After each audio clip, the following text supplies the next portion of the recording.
Well, Never mind.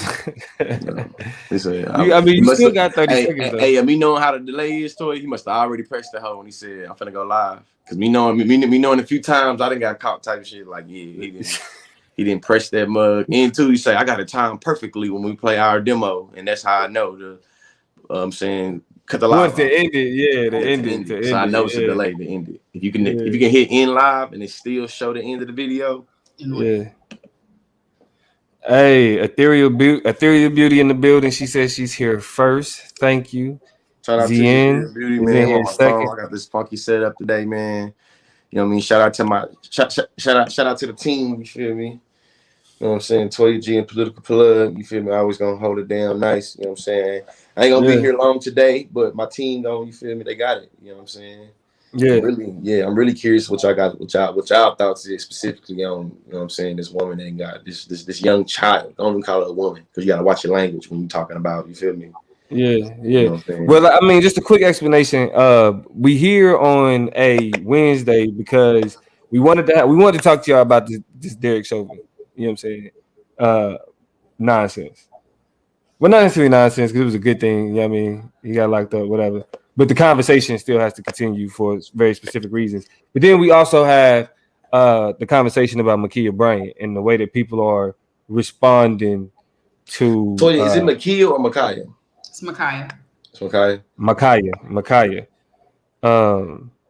So yeah. It's still an interesting conversation that needs to be had. Y'all know we got the chop up, got to have it. You feel me? Who's trying to bring it in? Who's trying to do the I'm thing? gonna bring it in because I got the Snapchat, whatever I tried to say, the Snapchat. What did you say? I don't even know what I tried to do. Wait, because it's my 18th birthday and I have nothing else today. Jamar, we love you. So sorry. We're gonna get it excited. But what we're gonna do is start the show. I'm gonna holler at y'all with really a PSA. I have an action item for y'all to jump on top of, and I need the Chop Nation to rise to the occasion. So I'm gonna talk to you about what that is, and then we're gonna jump into the issues going down with the surrounding the death of Makiyah Bryant, and then we're gonna talk about Derek Chauvin, and we're gonna call it good. In and out operation on a Wednesday. Big love to y'all. Let's get it rolling. All right. Well, you know, we got to start the show the way we start the show every week. Let's get it. My guys, we really live. Lord, forgive me, pay my tithes. Please don't have me reach inside. And that's in the console. Keep the semi when I ride. Let off Henny when I drive. In the city, we gon' slide. Bet I be there pronto. And soon when I fly. Yeah. Start feeling it. That's how good. That's how in the zone we are this evening. Boys start freestyling over the freestyle. You know what I'm saying? We feeling good. Y'all know what it is. The intro said it all. It's the Chop Up Show. We happy to be with y'all on this Wednesday night. We switched the swag up just real quick because we have a lot of things. It seems like the news just not stopping these days. So we got to jump into it and get on the job talking about the latest in our society. Ethereal Beauty said it best. Make sure you liking it up, loving it up, sharing it up, subscribing it up if you're new to the game. All those things. Make sure you tap into it so we can get down with the get down. I'm not gonna waste no more time talking about myself because I got two dope people with me. Who else is on the show? Yeah. You know. It's your boy Damo, the Political Plug. We're in the building. I have a take that I haven't heard on a lot of these conversations. You feel me? And I'm ready to get to it. Yeah, man. It's George Lee, aka Conscious Lee. Don't forget the Lee. GeorgeLeeSpeaks.com. If you ain't been there yet, go and check it out today. And you know, today ain't gonna be here long, but I'm definitely ready to get into this conversation about Makiyah Bryant because yeah. So let's get it. Let's get it. Shout out to the boy and Pooh in the chat. Shout out Solar Vision Debate League and Pooh in the building. What's good with your boy? Good to see you. Shout out to everybody in the comments. All right, Pete. This is the Snapchat. For the Snapchat, I have an action item. If y'all have Twitter accounts, I need y'all to get on Twitter right now. If not, you can go ahead and go to your email inbox, do all of those things. But what we need to do is censor as we talk about all of these cases, like the Derek Chauvin case, like the upcoming Adam Toledo case, like the Dante Wright case that we about to get into. It's a lot of just heavy stuff out here, and we know that the stats are not good for us to get our way, right? To hold people accountable. Specifically in terms of Breonna Taylor, we cannot forget that justice was not served in the city of Louisville. Those officers went free and people still need to be held accountable. And right now, we are putting our attention of accountability on the mayor of Louisville, who goes by the name of Mayor Fisher. Mayor Fisher. Now, what we want to do with Mayor Fisher, I don't know if y'all follow on the Instagram, and I don't know if y'all follow on the Twitter, but I posted this morning a picture, a screenshot that looks like this, hashtag Fire Fisher. And on it, it has an email, it has a tweet, and it has a phone number you can call. I need y'all to go and work y'all's angles. If you want to send an email to the U.S. Board of Mayors. If you want to send a tweet, go to our Twitter, the Chop Up Show Pod, Chop Up Show Pod, Chop Up Show Pod, at Chop Up Show Pod on Twitter, and retweet the tweet that we had, or tweet it and say your own little razzle dazzle. Just copy it and paste it and put your own business in there. But we want to try to get Mayor Fisher out of the city of Louisville. Greg Fisher has been problematic from start to finish before the issue with Breonna Taylor happened, since it happened, and it looks like if he stays in power, these issues will persist. So I need y'all to send these tweets. I need y'all to call the number and send an email. The post is on all of the accounts.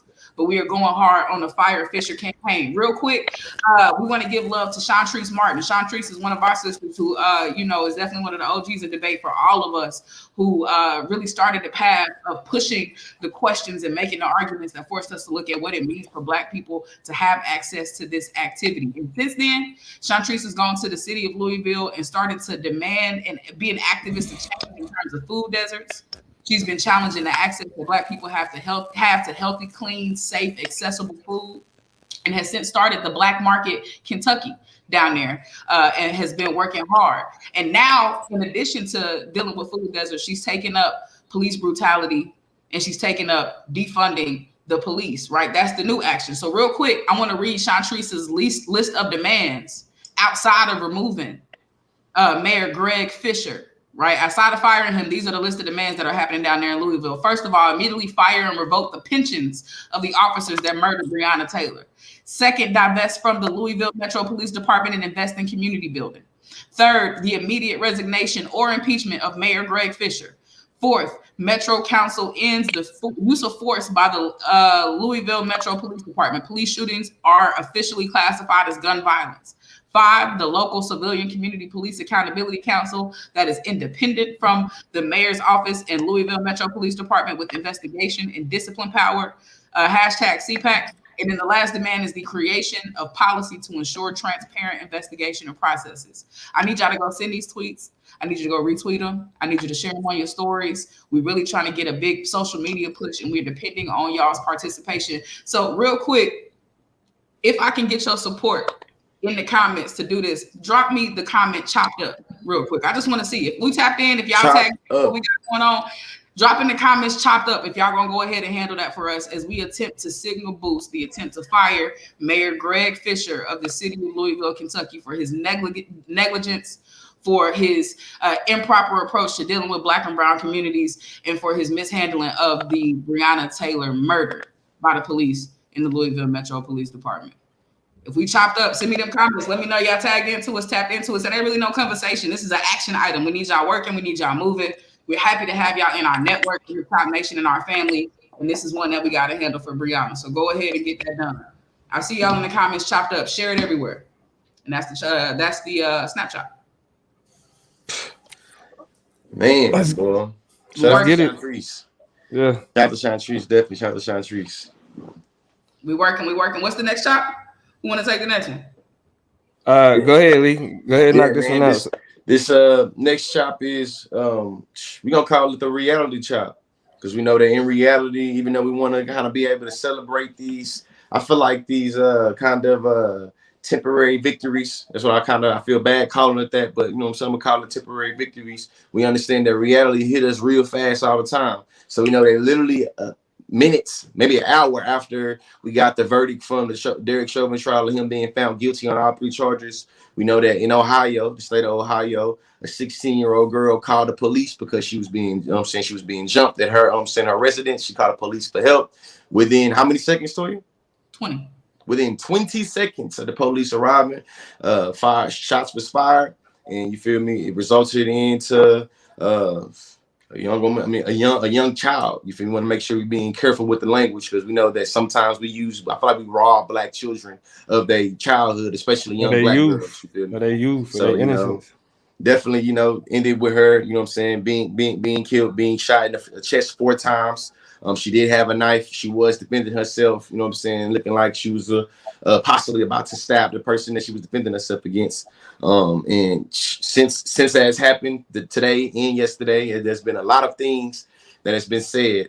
And I'm just curious right now, based off of what y'all know about, you know what I'm saying, what's going down. What is y'all argument in terms of people saying this is justified killing? Like, straight to the point. That shit is violent as hell. And it is a stark reminder. Every time a black woman dies, we get reminded of the different rules that that society plays when it comes to black women being killed. When Corinne Gaines got killed, oh, she was sitting in her apartment with a gun, this and that, whatever. When Breonna Taylor got killed, people was like, well, you do gotta watch the company. You keep you up here messing around with such and such and such, whatever. It was always an out, always an explanation or a justification for black women being killed.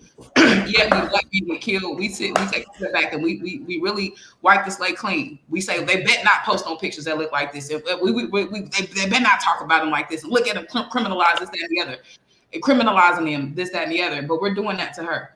And I saw a lot of tweets. I saw a lot of, once video and footage and pictures came out, I saw a lot of disheartening messages from people, tweets, Instagram posts, Facebook posts of just, she deserved it. And I was dumbfounded by that. I don't know what human walking this earth got the right, really, when it's all said and done, even with the most heinous issues, to say somebody deserved to die. Them is heavy words. You got to be careful how you say that, how you talk about it. Man, listen. Heavy words. Listen. If you knew anything about the details of it, you could tell you talking out your side of your neck when you say that. Because if you knew anything about the details of the situation and piece them together, you wouldn't be able to formulate that thought. So that was my reaction. Yeah, the crazy thing about it to me is just that it's just a question of due process. We was talking about this earlier. When it comes to, like, again, we got the Derek Chauvin backdrop, and we're gonna talk about that today too. Yeah, I mean, when it comes to like looking at those things as victories and all of that shit, this is why, and I think the reality chop is very it's on point in terms of the conversation, because it was a quick check. Like, no, this is still normalized. You feel me? Like, the young woman was denied due process. That cop showed up and within 20 seconds was the judge, jury, and the executioner. Right? We pretend to take like shit like the death penalty serious in this country, but when cops literally have the ability to decide at that moment who is like who should live or who should die. You know what I'm saying? Like, we really got to take a look at what does it mean to provide due process? At what point does that start? And if all of these black people, at the bare minimum, if you don't respect the life of the people that's getting killed, if you don't think black lives fucking matter, at the bare minimum, if you respect law and order, they are being denied due process every time this happens. Facts. At the bare fucking minimum, regardless of what you like of how you thought they were behaving, the whole innocent until proven guilty concept has to do with, okay, let's get the facts of the matter and then make a decision on how we should go about what punishment should look like. And when you have black people being consistently denied this process, even if you think they were doing something wrong, even if you think that they kind of provoked the scenario, everybody is still is supposed to be afforded the right to have a day in court, explain what it looked like, what it looked like on, you know what I'm saying, when people first showed up, and when police decide to just fire them shots off break, right? At a bare minimum, they are being denied that right. Yeah, and just to keep the conversation going, I'm gonna pose a question, then I gotta get out and head to this. But I seen that the mayor of the city where she was killed at said that the police officer had to make a decision to, you know what I'm saying, to defend the other person's life, and that's what he did. What do y'all think is the culpability or the responsibility that, you feel me, that this creates in terms of dialogue, in terms of victim blaming specifically for this young woman, for this young child that got killed? Worst approach to victim blaming in the world, because my question I have when you say stuff to that, and what in the hell are y'all teaching at the academy? What and secondly, why do you keep putting these tasers on your belt if those are just non-options for you? They're just for decoration. They're just to make you feel good, I guess, to have options, door number one, door number two, but it does not seem like these officers use them. And then I'm just really trying to figure out what they teach at the academy. I've been wondering what the purpose is of shoot to kill versus shoot to disarm or shoot to disengage, right? I posted on Twitter and talked to somebody specifically today. They were like, you have to neutralize the threat. No, you neutralize the threat in the situation. You don't neutralize people. So if a knife is a threat, she should have one less hand today. I'm with it. I think I can sleep at night knowing that somebody who had a weapon that was targeting another human life, even though she was outraged and didn't know there was people coming and going and authorities and she's just fighting for her life, maybe no hand. I'll sleep. Yeah, all the limbs you could have hit. Maybe a lack of a leg. Maybe she goes down because she was shot in the foot or in the thigh or something like that. And we hope for the best and people are able to render aid. But what do you do with 4 bullet holes in your chest? When 20 seconds the police have come towards you, haven't stopped to figure out who's the one who called, who started the altercation, what freeze? How do you have enough time to say that, to respond, to allow people to adjust to that and still walk away from it alive? You don't when you have an intent to kill. Yeah. And the last thing I'll say is this reminds me of Tamir Rice. This is not new news. Beat me to it. I know Dom about to say something. I know they hit me about to get out, but just the last thing I want to say in this. I know you're about to keep the conversation jumping. I can't wait to watch this in the morning and see. But it's just, if there are multiple, if you have all these alternatives in terms of taser, mace, rubber bullet, left arm, right arm, left leg, right leg, it's like I don't know in what world you're able to justify using deadly force, especially with the child. And two, it's just a rhetorical question.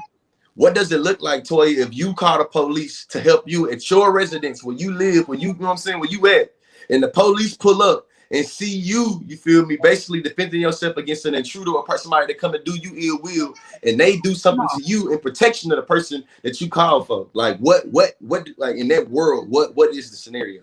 If you didn't create stand your ground laws for no other reason, you created it for this situation. If they didn't exist for nothing, but George Zimmerman and Trayvon Martin, you can apply it to that. You can apply it to the complete sense of the world. But this young lady couldn't defend herself on her own property with a weapon because she felt threatened and was not about to, and called the authorities, called for help. So imagine this. You know what pisses me off about this the most? The second of relief that she felt before her life got took. The sliver of, oh shit, they here. Before she got killed by him. Do you know that is what pisses me off the most? Me too. Them lights heard woo woo and said, oh my God, they finally here. I can maybe relax a little bit. Maybe, and it maybe wasn't the primary thought, but in the back of her mind, that had to be something that ran through it like, okay. I got to see this child be shot. I feel like I'm gonna say this and I'm gonna get out of here. To everybody watching this, you feel me? Especially if you on some bullshit. I feel like me and Toya been itching for a debate. And if you want to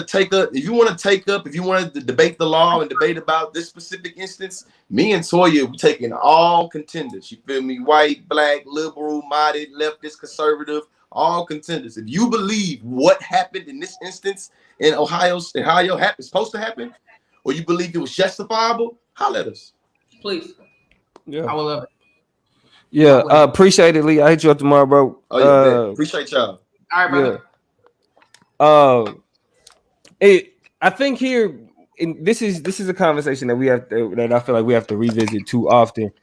If it's anything I would be critical of, and I mean I can't even be critical of that, is calling the police in the first place. It's like ultimately, I don't see a scenario as much as we want as easy it is to justify calling the police. Too often you have the people who need the police end up being victimized by the police simply because of how they're seen, how the situation in particular look. You feel me? When it comes to like actually assessing the situation, like when you talk about that de-escalation, this is what I mean by like the question of being afforded the right to be able to explain what's going on. You know what I mean? Because this is the second situation where a taser should have been used. A taser would have been appropriate, but it wasn't. Right? You have mace, you have all type of things that's afforded to you, but it's still a confusion as to why these things aren't popping off. And because black people being killed has been so normalized, people jump to the justification as opposed to questioning why it had to go down like that in the first place. Thanks. Like, and I think that's what's more problematic outside of how we talk about the scenarios and like, damn, you know, it was this crazy situation. Like, it really wasn't. Like, this is a normal, regular ass situation, and an everyday cop. Now, in this instance, a life was taken, but did that use of force, you know what I'm saying? Like the use of like the power dominance, like the way that the cops feel like they have to really kind of put their foot down on the situation is something that niggas have to deal with every single fucking day. And this is the spectacular instance of the shit when it's really a normalized instance of what black people dealing with in America. True. Are we able to put George backstage? Is he not? It was just this random body. Yeah, there you go. You know, it's weird. And I think the worst part of understanding like this overexertion of power and this overexertion of force toward black people is that it's not even like, damn, y'all only beat up white people, but y'all kill us. That would be different, right? That would be like, okay, y'all just beat the shit out of white people, but they live to tell the story later. No, they get walked out and taken to Burger King. The man who shot up the grocery store a couple weeks ago walked him out in his drawers. He was bleeding, made sure he got medical attention before he was taken wherever he was supposed to go. The man who shot up the movies in Aurora, alive, sitting in prison somewhere, kind of minding his business, waiting for his chickens to roost. And so that's the shit that is really kind of infuriating. Jada said it in the comments. I've seen white people be able to walk away after murdering whole families, whole people, whole public places. Right. And that's what is bewildering to me is the gratuity.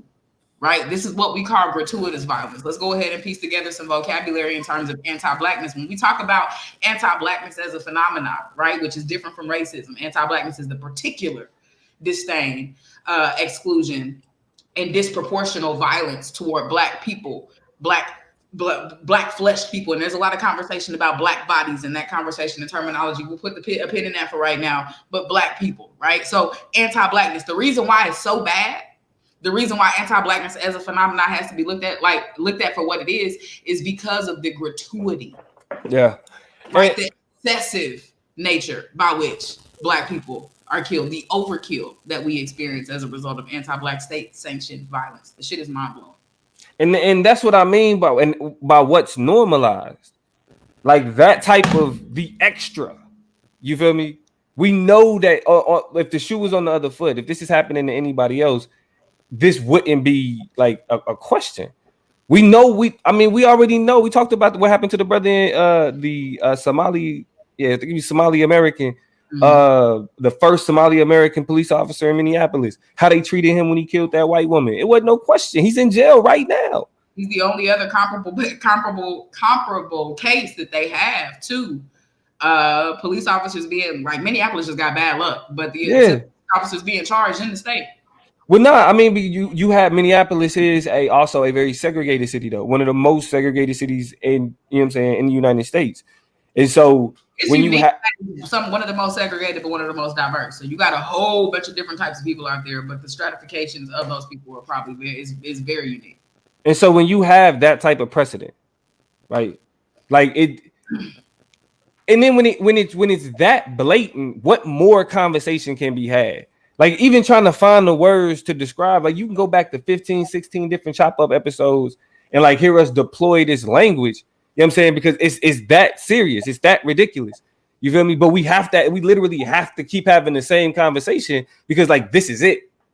You know what I'm saying? Like, this is like everything that we talk about, everything like in terms of, why we got into having these conversations in the first place, which is giving people a language to have them. You feel me? A broadening the conversation outside of what you know what I'm saying, you see on the social media timeline or on Right. on cable news.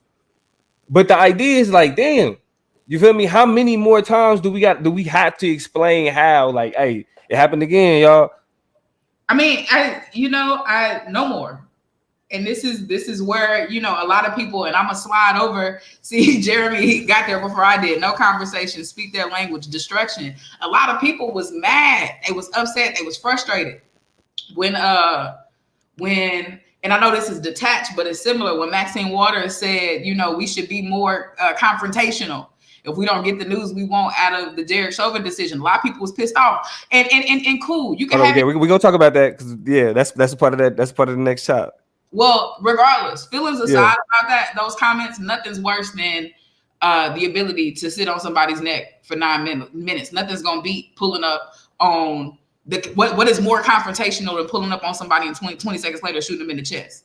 What is more confrontational than shooting at somebody over expired tags and something hanging in their mirror because they was driving away from you? What's more confrontational than that? So I you know, political agendas and perceptions, like, I get it. Those are things that are at stake. But if we zoom out a little bit, right, and put reality, our cap of reality on, not our cap of political prowess and navigation. We get it. We have to be strategic. But come on now, she wasn't wrong.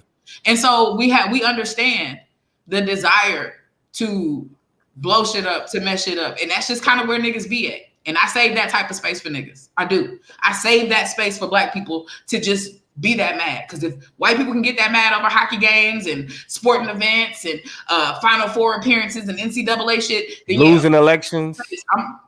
Hello, the anger and frustration with a more diverse America, January 6th. If they can hold space for that, I'm a hold space for niggas to be inexplicably upset with how they feel about some things. These comments is popping.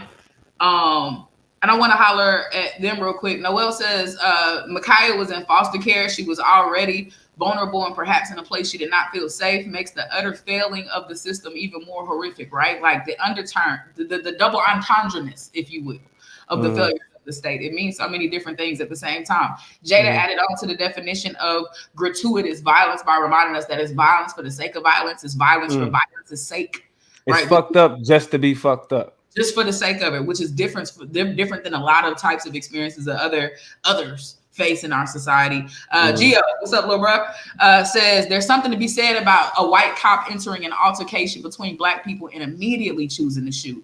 These instances y'all are mentioning where white suspects live was actually in a white or commercial space, but in Makiyah's 911 call, I'm willing to bet the cops already knew they were coming into a black domestic dispute, into probably a black area. I'm editorializing there.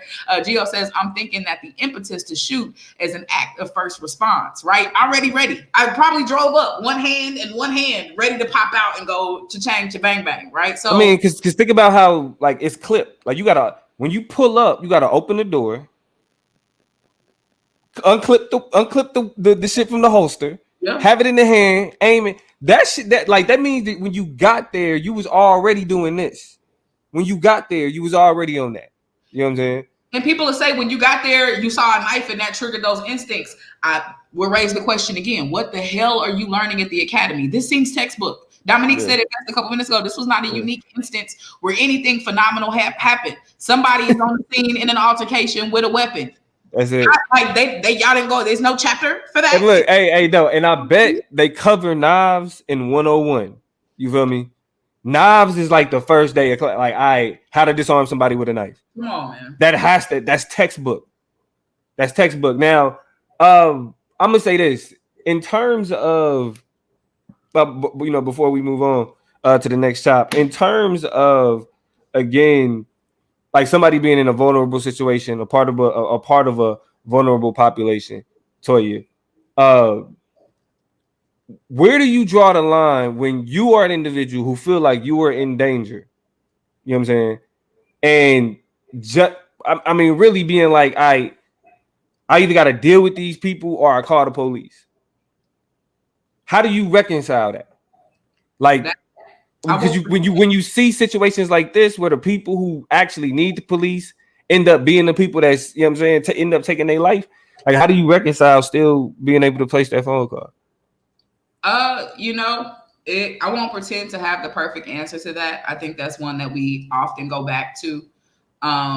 And just on an argumentative level, we go back to that when we talk about defunding the police. And a lot of people's response to that is, well, shit, we have proof in the status quo. You want to talk about how do people, what happens if somebody is sexually assaulted? Well, nigga, y'all are failing in the Department of Sexual Assaults now. So whatever. A lot of people say, well, then, okay, what happens if somebody steals my this or breaks into my apartments? Well, the likelihood of y'all going and doing detective work and tracking my stuff down is in the dumpster. So it ain't like you solving those issues now. But I am looking for still, as somebody looking and exploring what it means to defund the police, the answer to, but this is what the community response will be. Because I get, various community funds, mutual aid to deal with some issues, but I am still dealing with how we deal with other things that need a more immediate response. That also, I think, though, community policing, but that means a complete paradigm shift in terms of what we mean when we say community.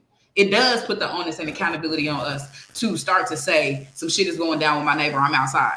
It's funk on site. We're coming through as soon as we hear somebody hooting and hollering. You know what I'm saying? So there are conversations in a world of realities. I live with 2 feet on the ground, right? Where we do have to have a meaningful conversation with what we need with rapid response. But I totally get the response where it's like, well, one thing we do know is that the status quo is not solving.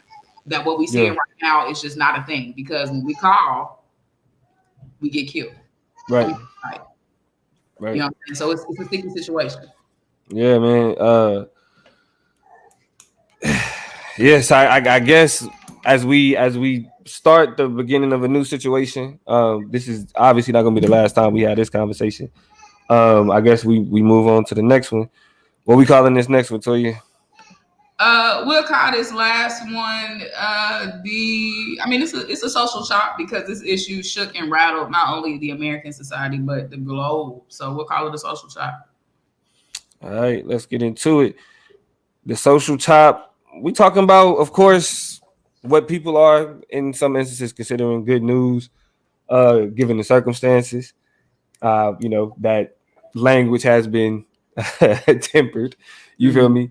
But Derek Chauvin was found guilty of all charges. It was like murder 3, which was, we'll talk about how weird just the murder 3 charge is in general. And then it was like reckless. It was 2 other charges. I think the murder 3 is the one that everybody was kind of more so invested in because that was, it's murder. It's the biggest. I think that one too. That charge carries a sentence of 12 years or something like that. So that was the one that was going to be the heavy hitter. Yeah. And so they hit him with all 3. Mm-hmm. First question, of course, did that surprise you? Did it surprise me? Yes, because I live in 2020 America as a Black woman. And so I was shocked. I don't count money until it's in my hand. So I for damn sure wasn't finna take solace in, even with the level of convincingness of those testimonies that they were gonna buy over a jury. And so yeah, I was surprised. I was surprised that he didn't get a lesser charge or just a lesser charge like manslaughter 2 or manslaughter 3 as opposed to murder, second degree murder. I think in the third degree. Second, that doesn't make sense. Third degree murder. That didn't make sense. I was surprised they went as far as murder and thought they would have gave him lesser charges. So I was pretty shocked. I will say that. Yeah. Nah, you know what? Like I said, I wasn't. Derek Chauvin had to be made an example of. Period. Mm-hmm. He had to be made an example of. Matter of fact, even there's a Fox News host, Greg Gutfeld, who was on a panel on Fox News and straight up said, like, I'm glad that he was found guilty of all charges because I didn't want my neighborhood to get looted again. Mm-hmm. Period. I think it was. I think somebody tweeted last night too. It tore me up. Somebody said, "I'm back home. I got to take my looting clothes off." I said, "You feel me?" Hold on. I feel like last week niggas was talking about shit. He was going, or a couple weeks ago, he was talking about he's going to get a PS5. Niggas was about to hit the streets. I mean, and people was looking at that as a possibility, and of course, like, duh. You feel me? Like, why not? It happened again. It was even more blatant and even more, as Toya has explained today, gratuitous than it has been in the past. Why not? Yeah. You feel me? And so I think ultimately they had to. This is post-Trump. Like how we had like that post America Obama that we thought we was gonna have. They actually gonna try to give us that post Trump, because right now they're trying to prove like, hey, we not the same white people. We not the same white people we was. Donald Trump then kind of we didn't put the mirror. We didn't see how we act. We running up on the Capitol. They got us looking bad. We not the same white people. They had to convict him. He had to get all three. Period. So ultimately for me, I was just like, yeah, you know what I'm saying? I mean, any good happy feelings I had were killed because or kiboshed. I won't ironically use the phrase killed because Makiyah was killed around the same time the decision was released in Columbus. And so that was really disheartening. But you know, I think, and what I listened to the coverage in NPR. I was in the gym when they were talking about it. So I was listening to the coverage on NPR. They were there on site, you know, recording people. And a lot of people's sentiments was, this is something to celebrate, right? It's a moment that we do have to take to recognize that justice was almost served. But, you know, we still have to recognize that this is a small fraction, a small sliver, and a slice of what we need to see. All right, Ethereal Beauty, have a good night, handle your business. But, you know, we take it for what it is. You do have to take the good. Social life within social death, right, Joe? That's one of the words. And Wilderson's and I think Moten and Orlando Patterson, they all kind of have an agreement. I won't say they have an agreement, but there is scholarship about anti-Blackness that talks about social life within social death, right? And so we got to have those moments. But Jared Sexton, can't forget about him, Sexton. Okay, but we're not going to be. Our perceptions are not diluted by the realities of the situation. Yeah. I think that's what they want, though. That's the conversation they want to have. And I think we talked about this last week in terms of Dante Wright. Yeah. Because now you have a juxtaposition. They have a floor now, right? To be honest, initially there was no, in terms of like police violence and them killing niggas, there was no floor. It was just like, damn, it happens. Now in this post-Trump America, they have a floor. Derek Chauvin is the floor. Putting your knee on a nigga neck for 9 minutes is the floor. You feel me? So it's like anything above that, then you got an argument. Like I think.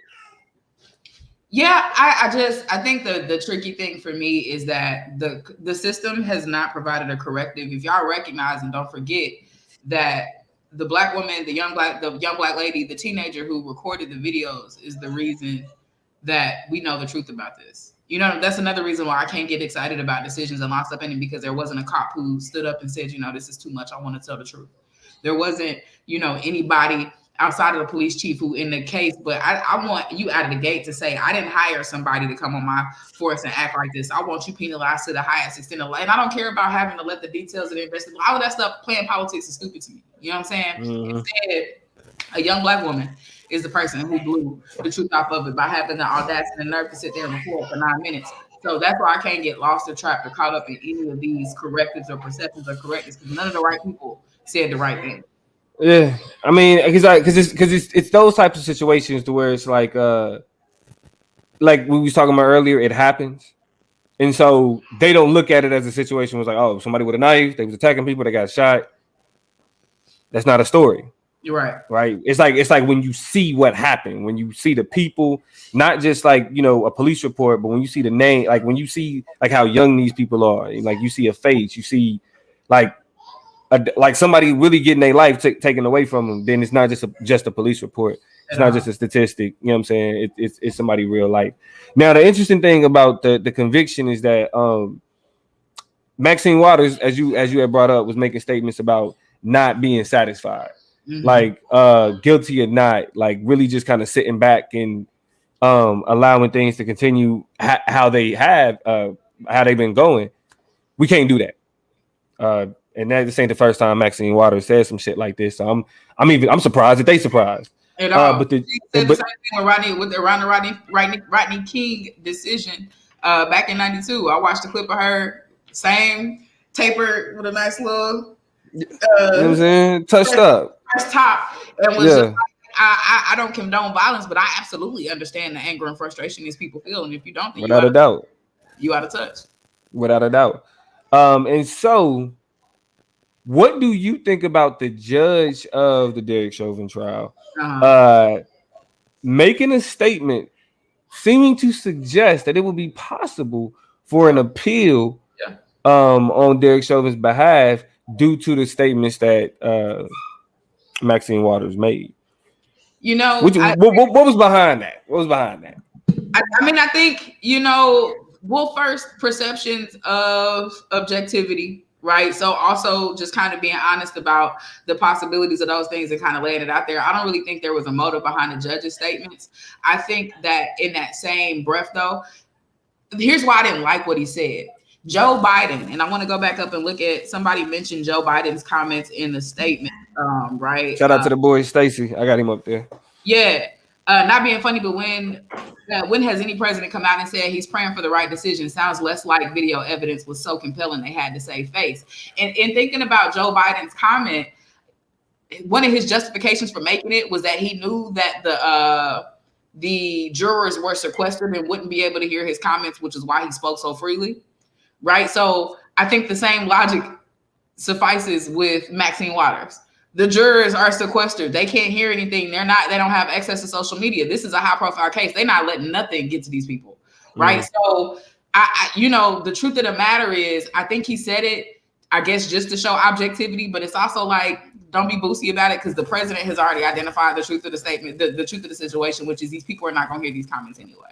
So what does it matter? But like Stacey G said, because we don't trust the system, not a fan of it, don't think it works the way it's supposed to, and works the exact opposite, it is a possibility that the judge is foreshadowing what is to come to show the strategy of the defense that might get up there and say, these politicians meddling in what should be objective cases, throw it out. So it's weird. Yeah, I mean, I think it, I don't know. I ain't gonna lie. I felt the way.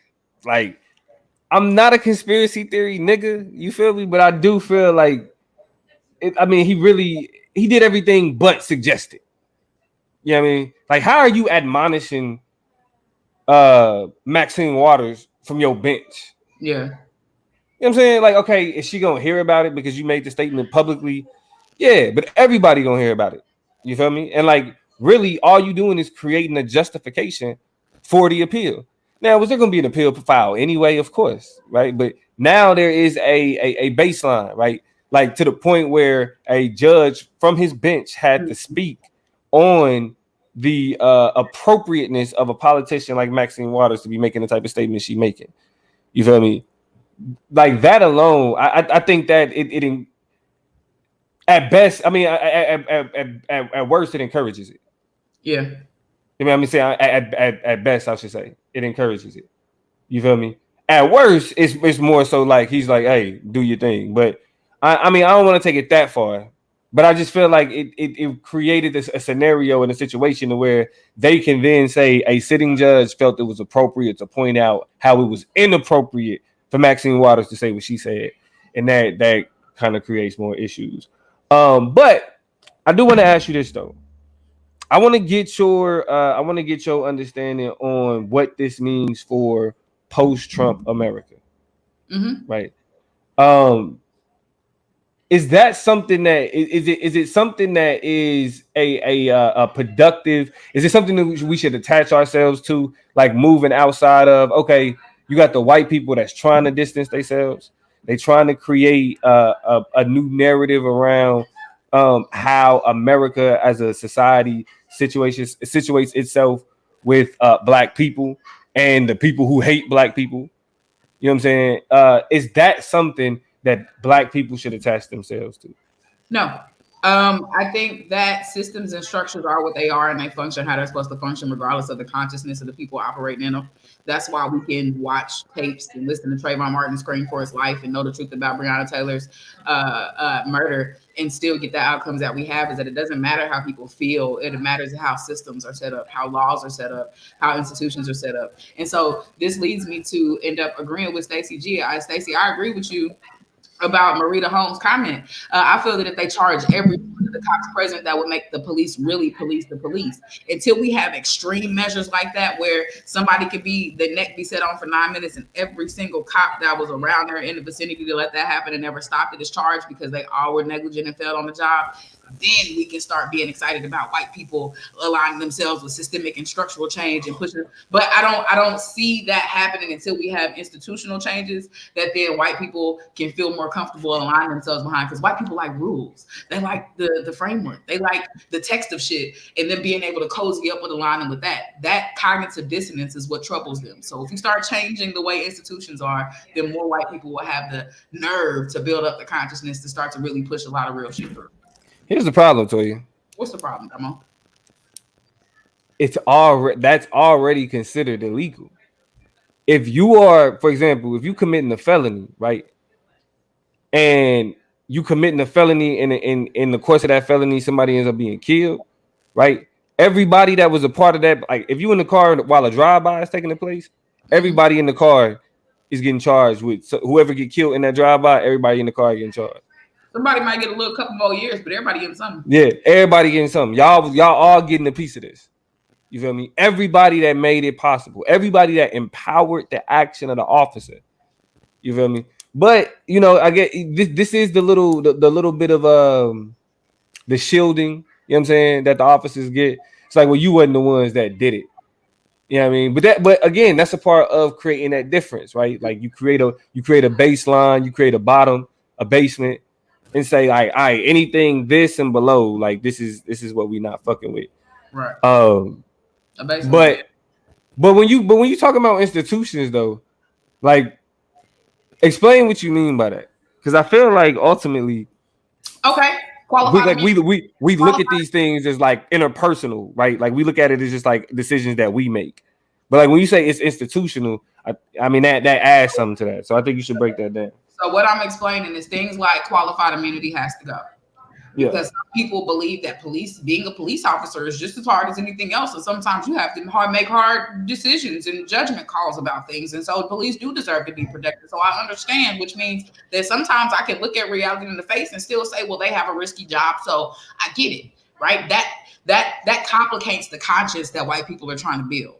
Because they still feel like because laws are set up to justifiably understand things, that institutionally, right, that gives them some leeway. So I must be able with my conscience to give them some leeway too, right? So if we take away qualified immunity, then you have police officers operating on the same playing field as doctors who can be taken to jail for malpractice, for inappropriately or incorrectly doing their job, even though they thought they was doing something in the best interest of a patient. It can still be proven that you don't get protected just because you thought you made the right decision. Who else is subject to that? Oh, people like lawyers who, if they are found to have ineffectively defended their client, they can be sued or be disbarred or whatever for not providing consequences. It's consequences. Adequate to your negligence and to your malpractice. But police officers, for some reason, don't get that. Right? We look at doctors and say, hell no, if you do a surgery wrong, if you botch a surgery, if you mess that up, you out of here. You lose your job, you lose your license, you done. Same thing with attorneys. But for whatever reason, we look at police officers and say, that's a really hard job. It must be really complicated to make these quick decisions. You were qualified enough to do the job, so we should just forgive you if you mess it up. No, change the conscience of white people by changing the institutions that they ascribe to. Why? Because white people love policies and procedures and frameworks and laws. They like shit to make sense. So give them some shit that makes sense consistently. That way they don't deal with the cognitive dissonance of saying, I know how I feel, but this is what the law says, because that's what they like. I think we go as far as we got to have our own institutions. We have to, because I think ultimately there's a base. The base for their institutions has to do with the racial hierarchy and perceiving black people a particular way. And so to change their institutions, I feel like you got to change like them. Like you got to change the underlying culture, and that's a fight that we just not gonna win. Yeah. And so ultimately, I think like really, and this kind of gets into the conversation of like self-policing. You know what I'm saying? And that type of shit. It's just like, it shouldn't be those people moderating these situations. You know what I mean? Like though the circumstances that are involved, whether you talking about police making the decisions and how they making them, like when they're being held accountable, it shouldn't be like the people that they work for doing that, because they have less of an incentive to hold them accountable, because then everybody got to be held accountable. Exactly. And if they all doing fuck shit, then I mean it's just all, you know what I'm saying, shit stream downhill. You feel me? And so if we hold one of them accountable, then we got to change the whole, and they just can't do it. And so ultimately it has to be us making decisions about us. It has to be us pulling up.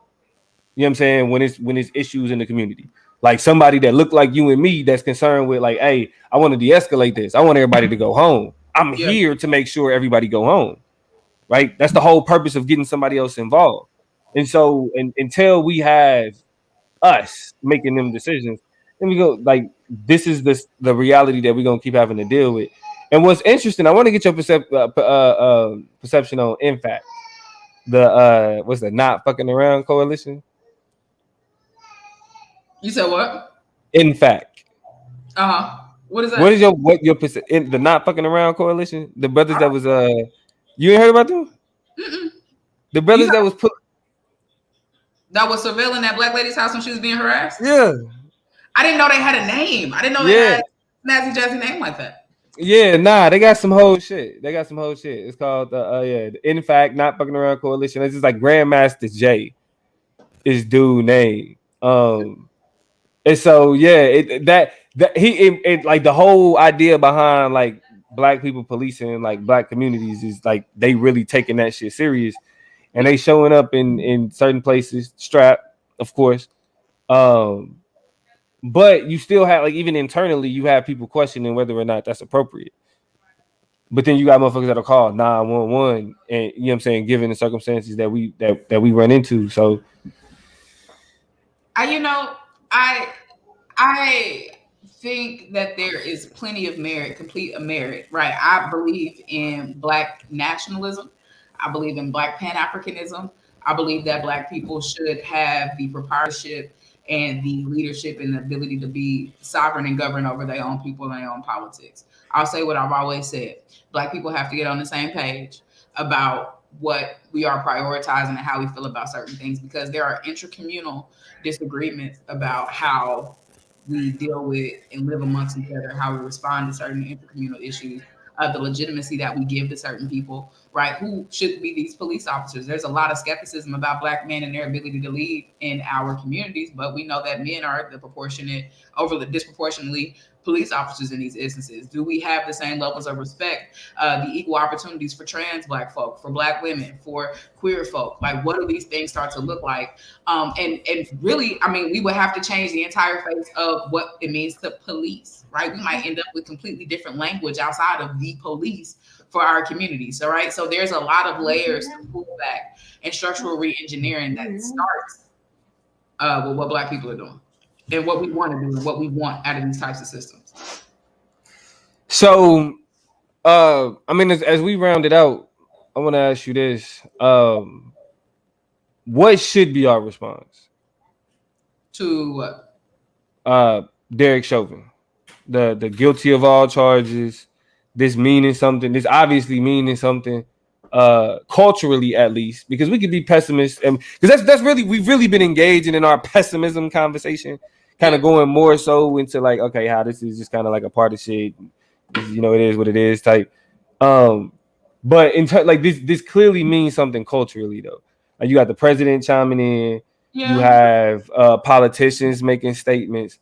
So it's and again, that's why I keep bringing up this like post-Trump America, because I think there is a very blatant attempt to use Trump as a way to shift into a not necessarily post-racial, because I think white people understood what they made their mistake there, but a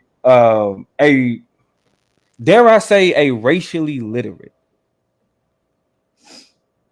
Okay. Would you give them that? Would you give them the idea that culturally something like what happened with George Floyd is pushing white people and American culture to be more racially literate? No. Okay. I'm sorry. This decision makes me feel the same way stimulus checks make me feel. This is cute. This does not mean you understand or care to dismantle the system of capitalism, right? So You have equalized things. You have given people equal access to a certain amount of money. When I swipe my card, I'm gonna get the warm feelies and like, oh shit, I didn't have to labor for this and work to the bone like I do every dollar I spent.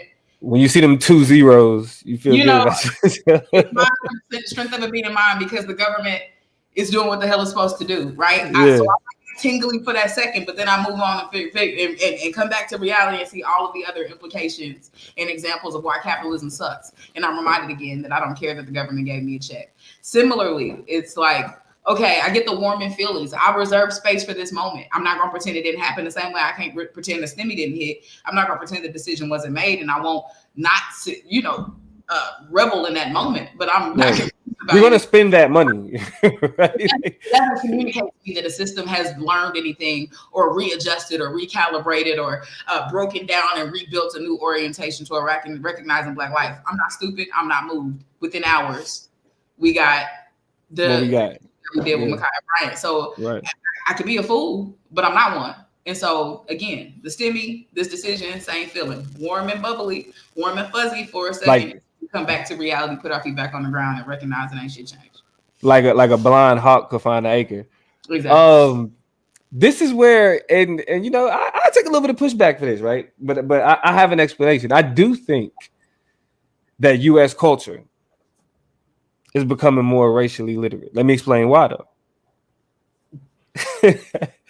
It has to, in order to maintain itself. The uniqueness about whiteness and racism outside of like other forms of fascism and shit that's existed is its ability to morph, to look different, to change, to adapt, right? Whiteness and racism has always been adaptable. It's never been so rigid to where it will completely undermine itself and shatter and break itself by not being able to adapt with whatever's, you know what I'm saying, the dominant force, the majority force, right? So like, if you look at like the example I kind of like to use is the fact that they freed niggas. You feel me? They freed the slaves in order to win a bigger fight. And so if you look at it from that perspective, they're in a post-Trump America, they have to become racially literate. That's why you got the president of the United States speaking on it. Even though he has less of a burden to overcome because it's just another white man speaking on it as opposed to Obama, where there's a responsibility associated with him speaking on it. But now it's more business as usual. You feel me? But what you see here is you have companies sending out memos talking about being more, taking a day off and reflecting and respecting and understanding. And you have diversity initiatives and you have people really spending money to get people to talk about it. You got to understand this. You got to internalize this. Now, I mean, I'll be telling you, right? Like you trying to get into that field. Like, matter of fact, hold on. If we be real, shout out to conscious. Here's the thing. Hold on.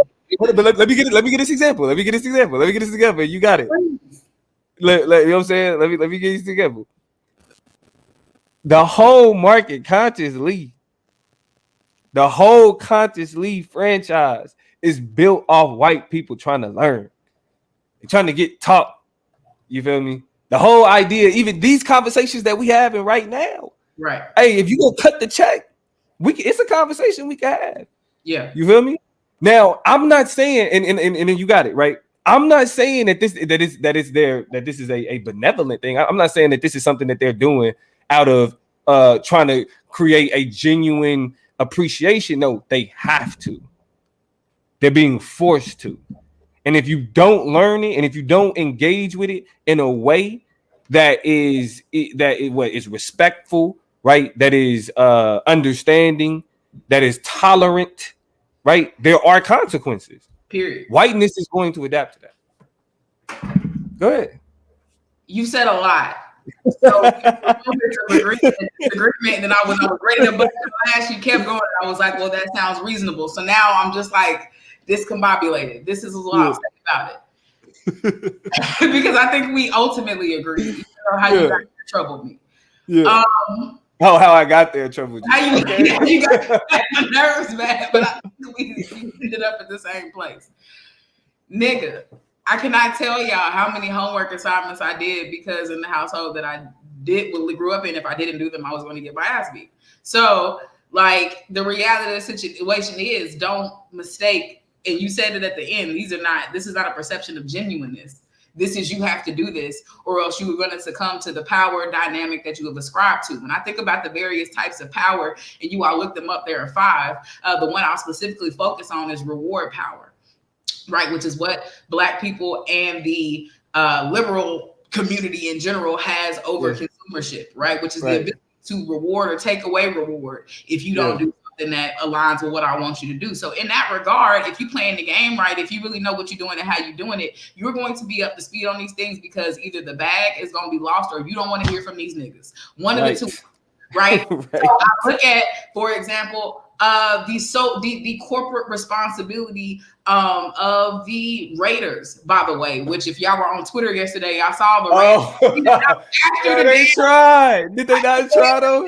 They tried. They tried, right? I mean, but I think this only demonstrates the high stakes nature of all of this shit. The shift that white supremacy and a white supremacist nation and consumership is having to do to keep up, because the damn gonna tweet. Let me tell y'all what they tweeted. These Raiders is gonna tweet after the decision was released. I can breathe. Niggas said what? They tried, but see, talking about. Toya, and that's where the bag is. They know, like, they tried, right? The fact that they tried, they're not gonna try and be like, oh, well, damn, we fucked up. Fuck it. Let's go full racist. Like, fuck, you know what I'm saying? Fuck Black people, right? They're gonna be like, okay, let's reassess. Somebody's gonna get a bag from that. That's a market, right? Like, educating people who make stupid mistakes like that gets niggas paid. You feel me? And because that means that that's something that they're willing to invest in, because they see the value in that information. And the comment that Dr. Dancy said was that they are not learning to free. They want to speak the language, but to preserve white supremacist power. Exactly. But that's why. Yeah. But that's why knowing it. That's why having that language, right? Knowing that, you know what I'm saying? Like knowing that, what? Epistemology, you feel me?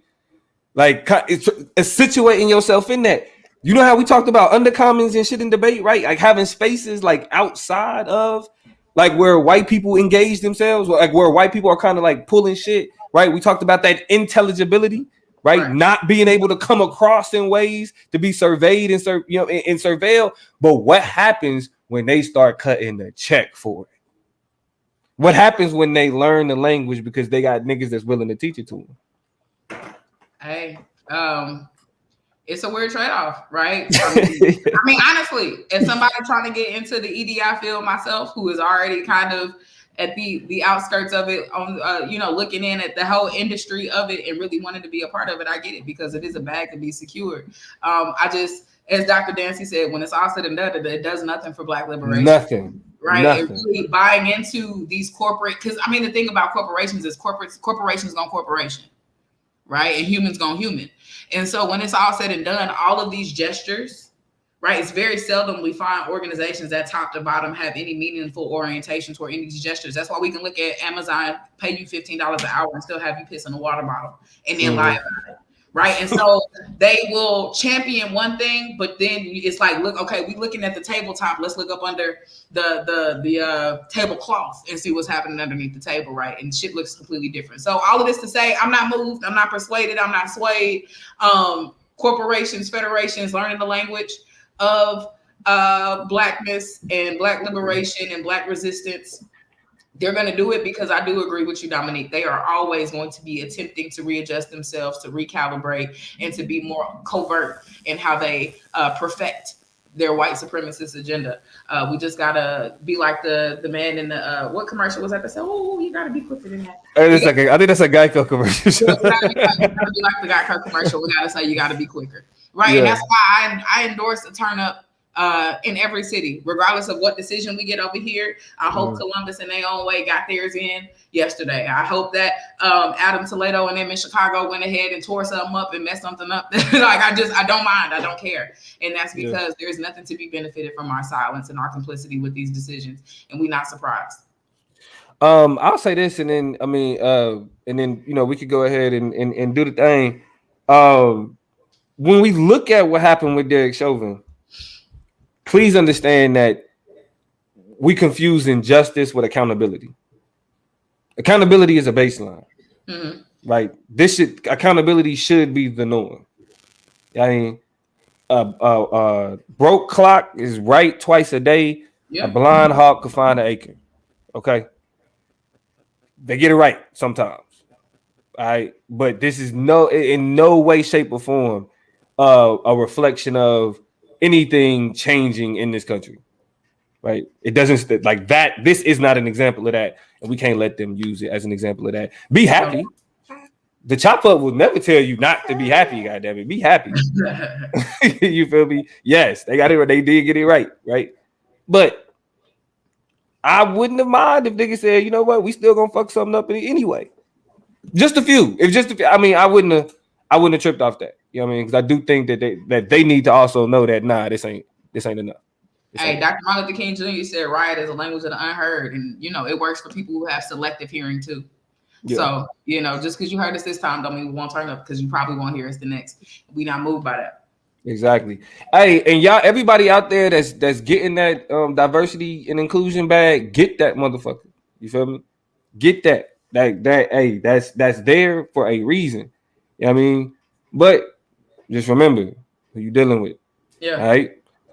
So we out this thing. We appreciate y'all joining us. Make sure y'all are subscribed to the Chop Up Show. If y'all watching this on the Conscious Lee channel, make sure y'all subscribe to the Chop Up Show on YouTube. If you watching the Chop Up Show on YouTube, make sure you subscribe to the Conscious Lee. Make sure y'all following us on Facebook.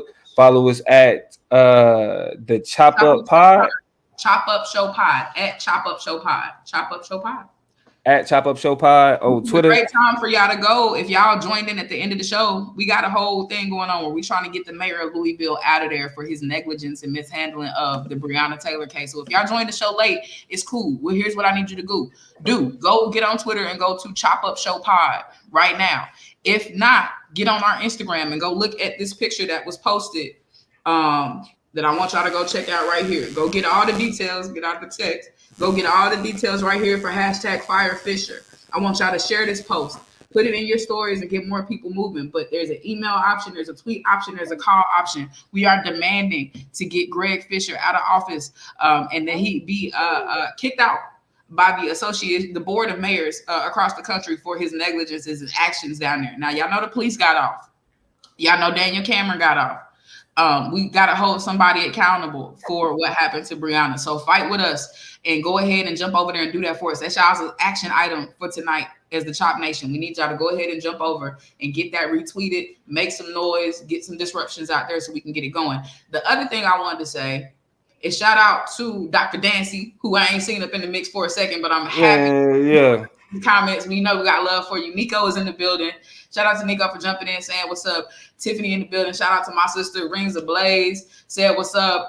Who else? Jeremy slid in here. Pinky Ford been here since the beginning, but definitely dropping comments. I seen Brittany slide in toward the end of the show saying what's up. Khadijah's in this thing. Lester J is in this thing. We, got love for all of y'all. Everybody, it don't matter what time y'all slide in. We know we're not on our normal night. It's a Friday night. I mean, it's a Wednesday night, and so we switch it up. Right. But we appreciate y'all for jumping in and tagging in with us and showing love like y'all always do. And baby Huey is in the building. Yeah, you know what I'm saying? To see you. I say what's up to the boy. You feel me? Huey wanted to say bye. Well, really, he was getting on his mama nerves. So she was like, here, you've been on there for an hour. Take your son. Yeah. But he need that daddy energy to go to bed. You know what I mean? That daddy energy let him know, lay down. I'm gonna say I tried to go visit my nephew this weekend, and Dominique won't answer my phone call. So y'all, we talked about that. I want to tell the audience, tell our listeners that I tried to go see my nephew in Long Beach, California, and I'm 2 shots in, fully vaccinated, and the man wouldn't answer the phone. So when we talk about broken families, sometimes niggas like this be the one.